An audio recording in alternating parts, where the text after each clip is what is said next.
Hello, welcome back to Challenge Accepted. In today's episode, we are talking about ABM, account-based marketing. What it is and is it right for you? This is entry-level account-based marketing. It's probably one of the most talked about approaches in B2B marketing, but it's also probably the most misunderstood. I'm delighted to say that joining me today is our fantastic Robert Norum. Hello, Robert. Welcome. Hi, Lucy. Thanks for having me. Robert is an account-based marketing expert. He consults globally on the subject, and he was also the keynote speaker at the Global ABM conference, so his creds are not to be denied. We're delighted to have him along with us today. We are splitting this session into two. Today's session, we are focusing on the foundations and to help you decide whether or not ABM is right for your business. We're going to cover 9 different areas.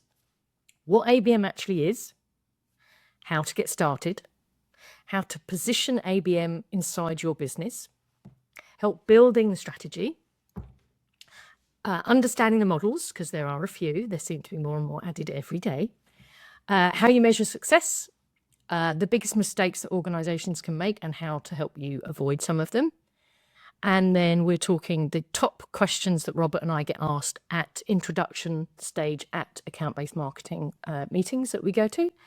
And then finally, what you can do tomorrow. If you're considering ABM, how you get started.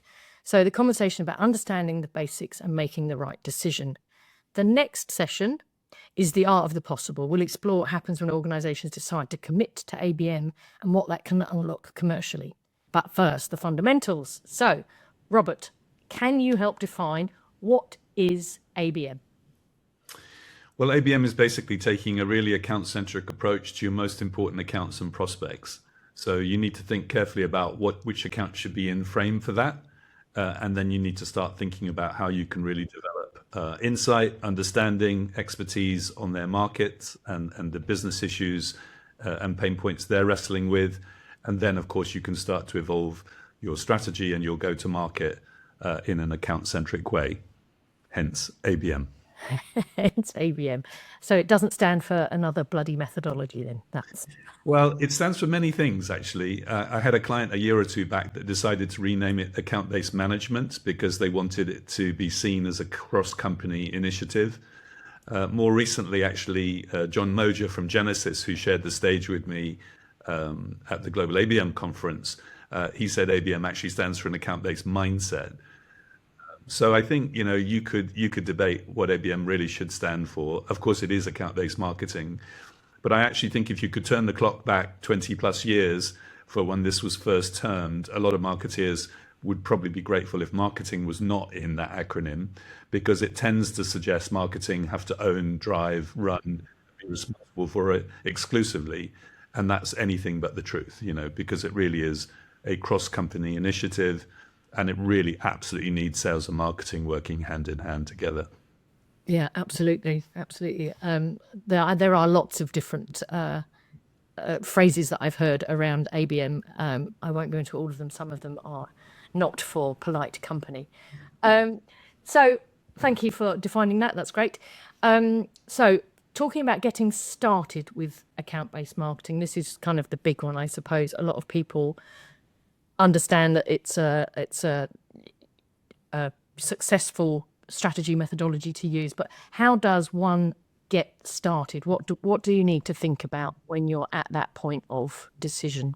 Yeah. Well, it's a great question and obviously quite a big one, Lucy. I tend to Start with the big one, Robert. Yeah, exactly. I tend to talk about 4 fundamentals that you have to have in place. And the first one actually almost goes back to where we just were, which is you need to define what account-based marketing will mean for your business. And just on the subject of acronyms, some people have jumped ship, if you like, and started to call ABM ABE, account-based engagement, ABX, account-based experience. Some of that's been driven by the vendor community and consulting firms.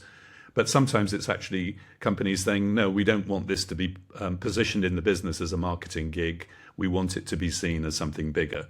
So I would say the first thing is really understand what account-based marketing is and what it's going to do for your business. And to that degree, I think almost coming up with an internal brand positioning statement of this is what it is, this is why it's important, this is how it's going to work, this is why we should be doing it, and this is the sort of value we expect to see from it. So define it first. Second step, I think, then is make sure that you have really sold in the whole piece, if you like, the whole concept of ABM to your senior leadership team, because this can't be something that marketing try and impose on the business. It typically needs something that is being driven from the top down. So I think if you can articulate what ABM is, explain why it's going to be a much more valuable go-to-market strategy, and then bring your CEO, CFO, COOs, Chief Revenue Officer, Chief Marketing Officer. If they're all on board and they want it and they get it, then the chances are you'll be successful. Once you have that in place, then I think actually working out who the key stakeholders are in the business. And typically that's sales and marketing, but increasingly that's customer success, and it could even be delivery teams. So I think making sure you positioned ABM to all of the people that you want to be engaged in the process. And then the final piece of the jigsaw is making sure that anyone that's going to be really close to it, and I would say that's typically anyone in marketing, but could well be biz dev teams or SDRs, and probably sales too, all need some form of training to make sure that they're on the same page and they understand what the language is and how to deliver this thing. So for me, those are the sort of 4 fundamentals of getting started. That does sound like a lot. So throughout this, I'm going to try and act as you guys listening, watching along, and ask the questions that we're used to hearing at these stages. At the end, we'll do kind of the FAQs. But so how long does this take? And what happens if I maybe cut a few stages out? Well, there's a question. I mean, I would say that you could easily do what I've just described in two or 3 weeks if you wanted to. I mean, of course, it requires the stakeholders to come to the table. But if you think about it, defining ABM isn't something that needs to take a lot of time, as long as you understand what the business objectives are and the role ABM is going to play. Selling it into leadership, of course, it will depend on you getting into their diaries and being compelling when you do get in front of them. And then running sessions for sales and the wider organization to train them up, again, can be done, I think, in a matter of weeks. So if you're really ambitious, I'd say, you could go from a standing start to being ready to kick off an ABM program, in a month or less. Yeah. But it does require people to want to play ball. Yeah, I think I would echo that and say that ABM isn't a fast silver bullet. It is incredibly powerful when it's done right. If you're nodding along and thinking, oh, shortcuts, ABM might not be right for you, or you might not understand the effort it might take. So keep watching and we will explain why you should stick with ABM or start considering it as part of your strategy. Or even if you're doing it now, maybe think about a refresh of looking at your strategy and maybe updating or reinvigorating it. So you touched a bit there about talking to execs. Getting the top down, I think, is a phrase that you use quite a lot, making sure everyone's on board. Yeah. How should organizations think about ABM in relation to the rest of their marketing? How do you position ABM to the business? Yeah, great question, Lucy. I mean, I think to do effective ABM, you really need to understand, your business as a whole. How does the business make money? What's the percentage split of your revenue between existing customer growth and new customer acquisition? What are the business drivers that essentially are keeping everyone awake at night, if you like, or everyone's focused on? Once you've done that, I think I've described to you my virtual target, if you like, in the past. If you imagine, a dartboard, literally, if we keep it as simple as possible, if the outer ring is the total addressable market, then of course there will be things going on there that are pre-ABM. So, brand, PR, search, now generative engine optimization with large language models, events. But essentially that's inbound marketing, and that's trying to make sure that, your potential customers can find you. That's the total addressable market.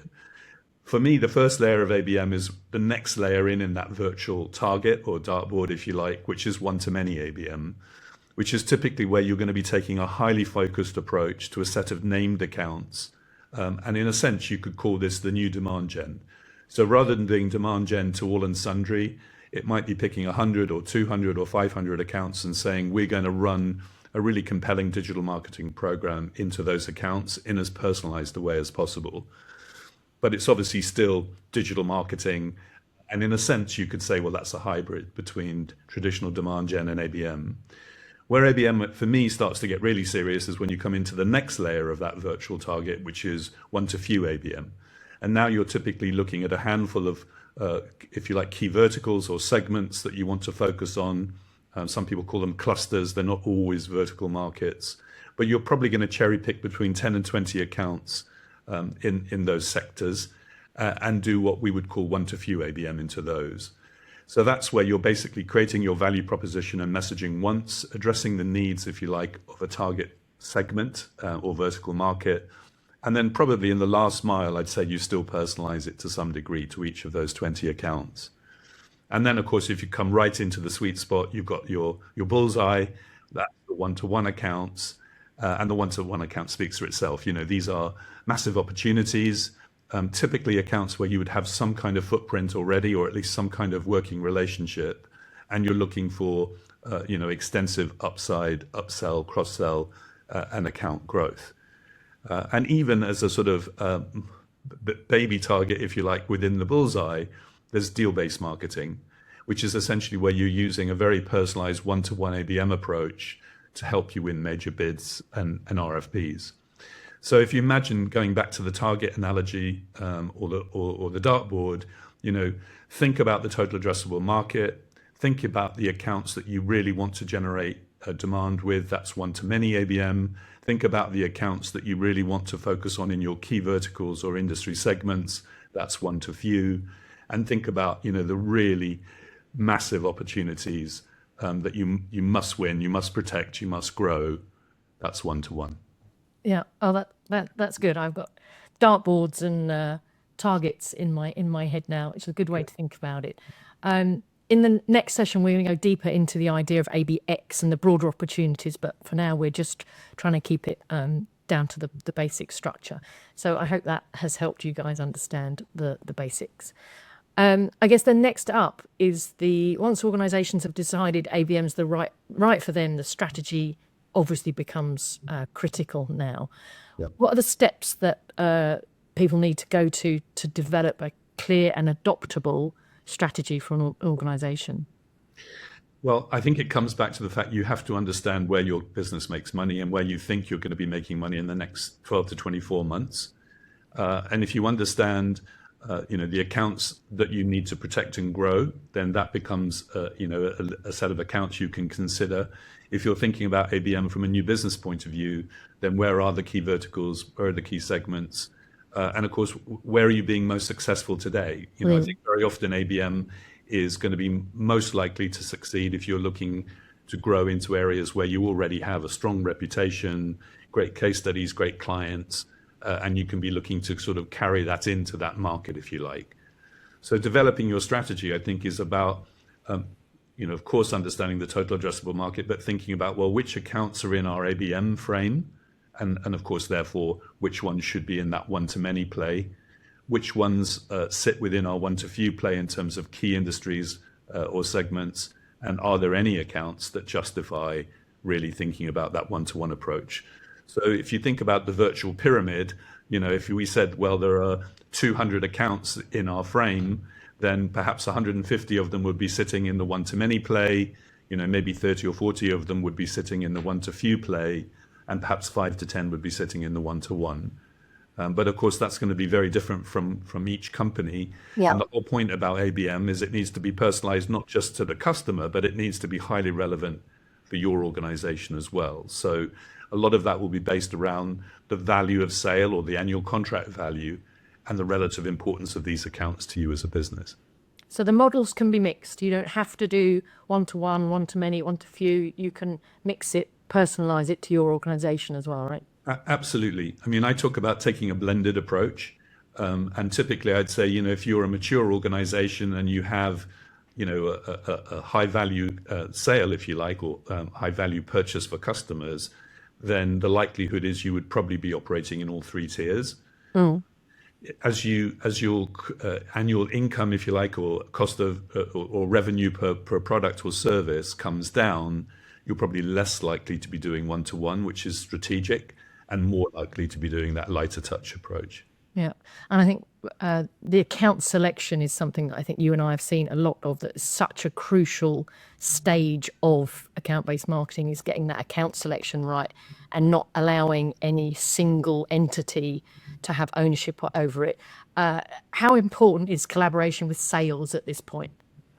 I think absolutely critical. I mean, you make a great point, Lucy. First of all, ABM can't be based around the whim of some senior leaders who say, "Hey, we've always wanted to work with Much these," as they try. you know, because it's not based around that. It should be based around, some empirical thinking that says, well, look, this is where we're most successful now. These are our key industries. These are the key accounts we're targeting. Where do we think we have the most chance of success? So I would say absolutely it needs to be a collaboration between sales and marketing. Obviously, if it was existing customers, there might be a collaboration between marketing and a customer success team. And there are normally sort of 3 or 4 tiers to this. So I would say you want to start by looking at the size of the opportunity. So that's, if you like, the opportunity index. You then want to think about the achievability of, do we have the right insight information? Can we displace the competition if they're there already? So that's the achievability index. Then internal collaboration is also really important, because you're not going to pick some accounts where you don't think sales are going to come to the table and play ball. So you really want to make sure that internal cooperation is in place. And then the final one is perhaps some things that would be pertinent to your industry. So there might be an industry focus or a geographical focus that you would want to have in there. And I wouldn't say you do this for a one-to-many play where you might have hundreds of accounts, but if you're going to cherry pick 10, 20, 30 accounts, you want to make sure they're the right ones. Yeah, don't rush that stage at all. We'll get into it in more detail in the second section, but can you touch on some of our listeners, viewers are B2B. They'll have partner, channel, distribution model. What about partners in an ABM strategy? Yeah, I think it's a fascinating topic, Lucy, and it's still relatively nascent. It's not something that's super established. But I've been talking now for 2 or 3 years at least about partner-based ABM. And again, I think there are 3 potential tiers you could think about. At the top of the pyramid, again, if you'll forgive the ABM pyramid analogy, you have really large, perhaps global systems integrators that you want to be doing ABM to those GSIs, because you want to be engaging them in a way and understanding their business and positioning yourselves in the right way. So that could be one-to-one to the partners. The second tier down is actually with. So this is where you're creating a joint value proposition with your partner and then going to market together. So that's a collaboration, and that's probably where you're going to see the most value. But of course, you've got to have partners that want to play ball and are going to invest their time and potentially their money in collaborating with you. And the third tier down is a little bit more esoteric, but it's actually a channel model where you might be doing all the heavy lifting from a sort of understanding, research, positioning, messaging perspective, but then you can coach your reseller partners to actually do ABM to their customers. And if that works well, then of course everybody wins. You've been helping the channel partners. They've been selling on a very personalized basis to their customers. And of course, if they're selling your products and solutions, then that's a huge upside for everyone. Yeah, we're a big fan of PABM. PABM, yes. Partner accounts based. It's not the most natural acronym, it's true. It's not. We'll work on it. We'll get better at that. So there are infinite models. We're starting to understand that the kind of the 3 basics, the one-to-one right in the middle, one-to-few, the one-to-many. Yeah. Are there any best practices? How do you decide where to start? Resource implications? What does the selection of that model require? What do you need to consider before you choose that model? Well, that's a great question. I mean, I think a lot of it's to do with, where is your focus as a business and where do you see the most upside? So, I mean, for example, if you were looking to drive pipeline for a large sales team, then you would probably start with one-to-many. in the sense that you might be targeting hundreds of accounts and you'll be looking to generate significant numbers of pipeline opportunities. If we go into the one to few stage, obviously we're talking about the whole vertical piece. It's a much more focused approach, but it still probably doesn't require massive heavy lifting, from a sales point of view until we get into the engagement piece. One-to-one is obviously the most resource intensive. And if you're in a really large organization thinking about one-to-one, then, there are situations where I've had, quote, ABMers, if you like, who become dedicated marketeers, perhaps working only on one or two or a handful of accounts in their whole year. But that obviously does start to become more resource intensive as you want to scale it. So again, I think, it is important to ask the right questions up front. I don't think you need to think, well, we need to go off and recruit an army of, quote, ABMers or anyone else to be able to deliver effective ABM. And of course, working with consultants and external agencies is another way of getting into market without having to, start hiring, large teams of people. Largely.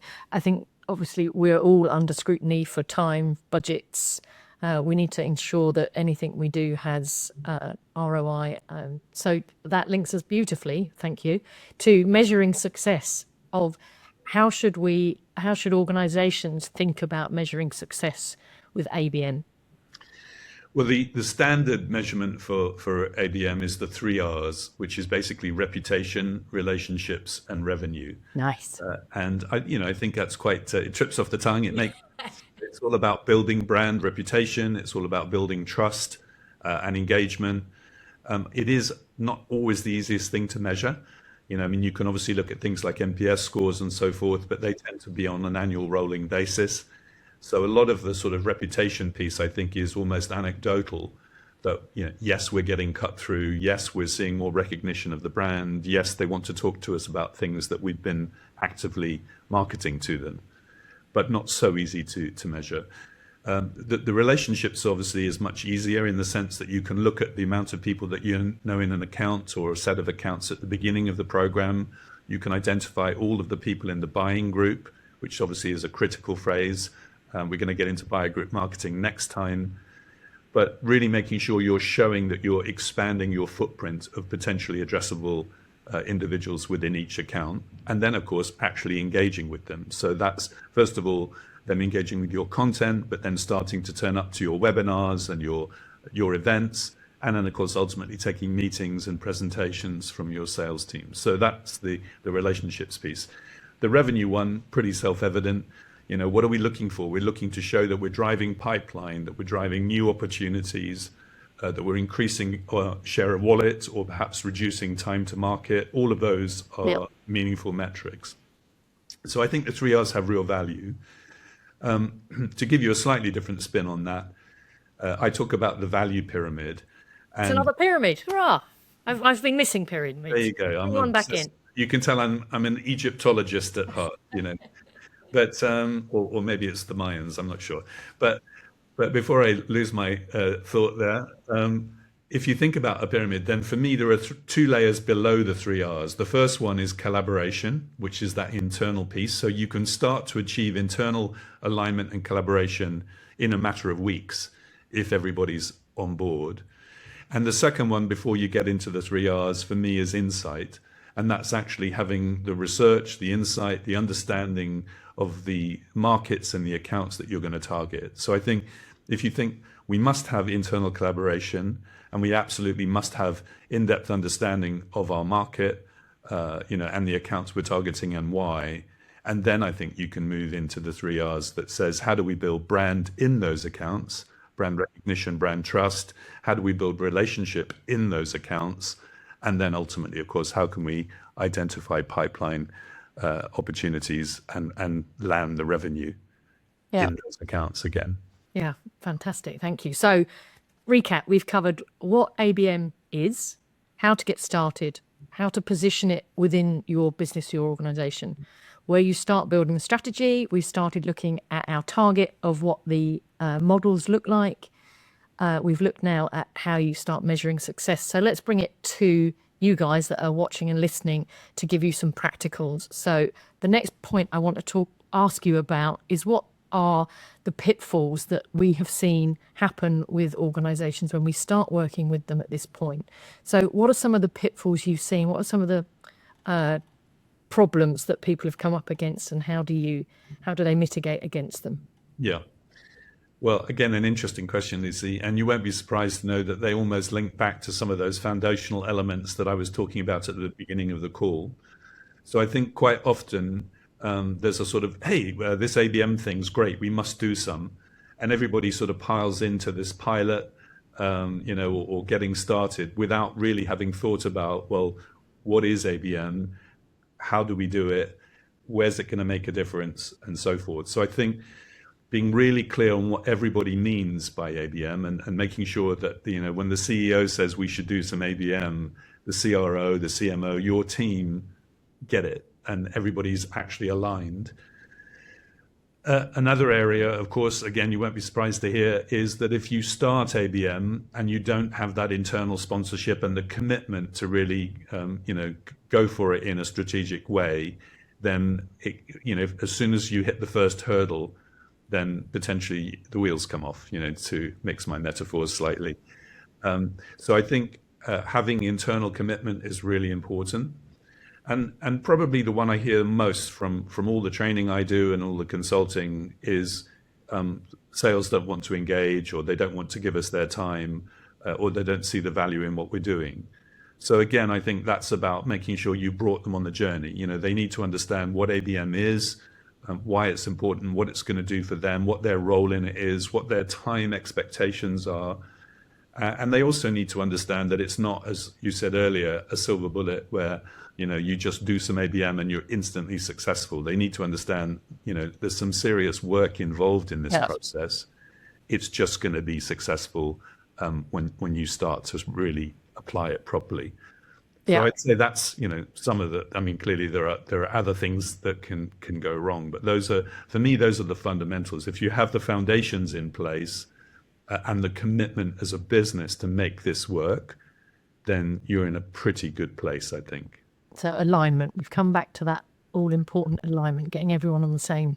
Yeah, same agenda, same KPIs, same agreement on the key accounts and the rationale for those selections.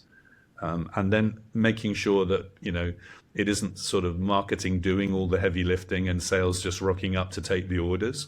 People need to understand what the process is, and, whether it's marketing or BDRs or sales account managers or even customer success teams, they need to understand their role and how this is a building process over time. Yep. And I think I would add from a kind of my side of things is people rushing off and buying tools, investing really heavily in software. You don't need to from the start. There are very sophisticated tools out there that will help, do help, but they're not essential to get started with. So I think that would be don't need to rush off and spend all of your MarTech budget on ABM tools to start with. Figure out what you've got and what you need before you charge off in that direction. So we're going to put Robert on the spot now, because he's not done enough talking yet. So we chatted before this about some of the FAQs, some of the stuff that we get asked all of the time. So I've tried to dot a few in as they've cropped up throughout. So now we're going to do a bit more rapid fire to get some answers. So these are the questions that we get asked a lot. So number one is, should I start with a pilot to prove the value of ABM?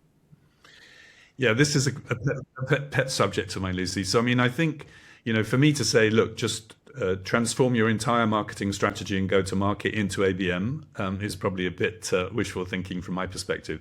I do think it should be a strategic initiative, though, and I think the business needs to understand that if you are piloting it, you really need to pilot it in a convincing way.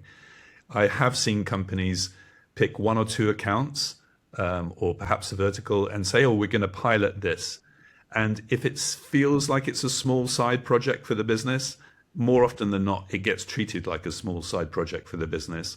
And if you don't see immediate return, in the first quarter or two, I've heard people say, well, we tried ABM and it didn't work.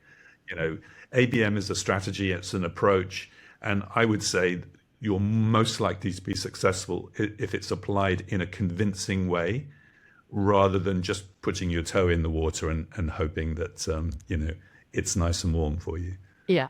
I think I would absolutely echo that. And again, don't rush that account selection process. Don't just think, oh, we'll put the crappiest accounts, the ones we absolutely cannot get into, put them through ABM, because that seems like a quick out. So absolutely treat it as a smaller version, but give it the same due diligence that you would to a full rollout, I would say. So the next one, how do I resource my ABM program when I've got no additional headcount? There's quite a lot for me to do there. So how can I make that practical? Yeah. I mean, as you said at the beginning, oh, that sounds difficult or scary or whatever it is. I think the most important thing is making sure that ABM is actually aligned to your business or your marketing objectives anyway. So you're not literally having to start something completely new on top of the day job. You're just taking a more focused approach to what you're doing anyway. And you need to be able to leverage what's going on in the business. If there is brand activity, if there's PR activity, if there's an events team, there might be an industry marketing team or a field marketing team. All of those are resources that you should be thinking about how you can tap into them and how you can corral them to help you, if you like, deliver on ABM. So I think it is about making smart decisions about where to focus.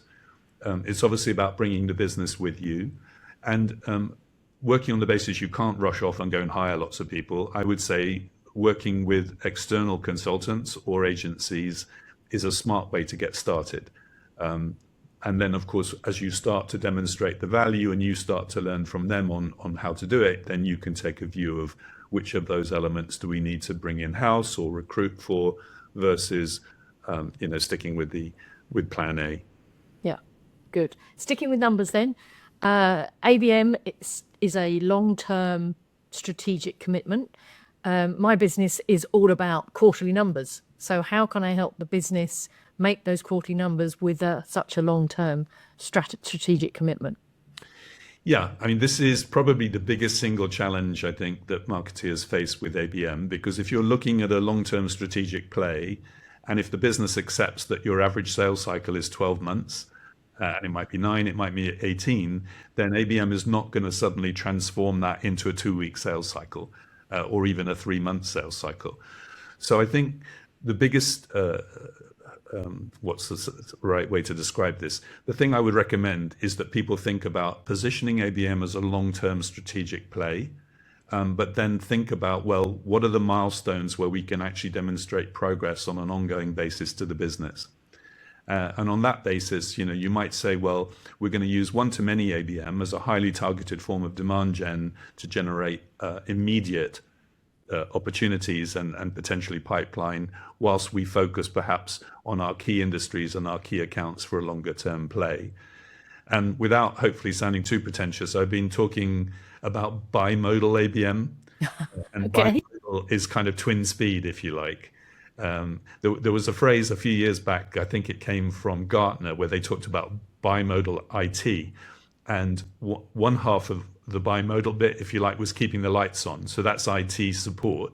But then the other half, if you like, of bimodal IT was actually using technology as a transformation or digital transformation tool to actually give you competitive advantage. So if you think about bimodal ABM, the analogy there is it's a long-term strategic play. We invest long-term into building our future on the key accounts and segments that we really want to focus on. But if we do have to drive a much faster route to pipeline, then taking a one-to-many focused demand gen approach, I think is probably the best way to do that. And in that sense, you're not just turning the tap off on all your demand gen, you're just saying you're going to do it in a much more focused and intelligent way. Bimodal, there's another one for us all to pick up on. Yeah, So it's not an acronym, right? yeah, no, it will be by the end of the month. I'm sure there'll be another letter on the end of it somewhere. So question then for you, Robert Norum, ABM expert. Why do we need ABM? What was wrong with the 4 Ps?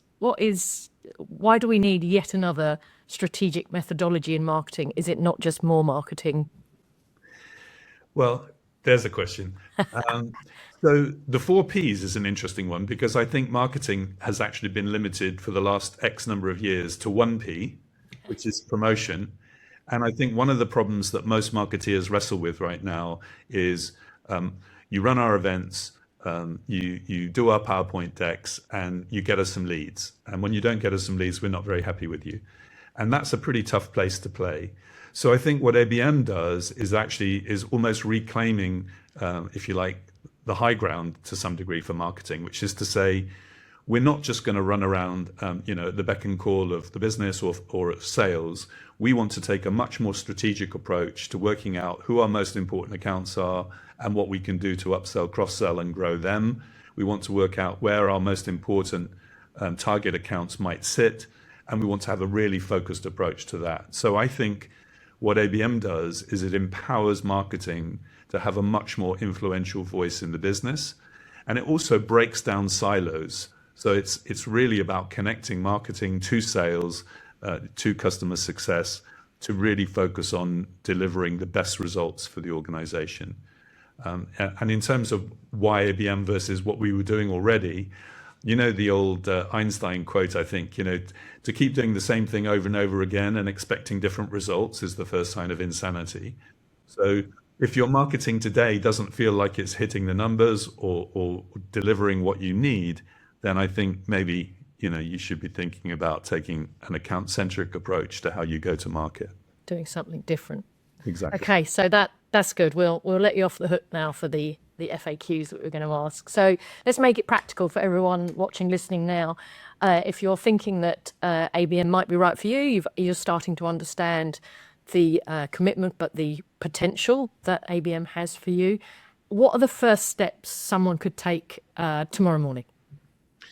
Yeah, great question. So, I mean, for me, the whole point about ABM is making sure that you're embedding it in the needs of the business and reflecting the needs of the business. So I think the first thing is to really have, if you like, do the diagnostic of where do we make our money, which industries are we most successful in, which accounts, if you like, are the most profitable, and how do we find more of them. So I think having almost perhaps going and having a chat with your CFO to actually work out what is the future direction of this business.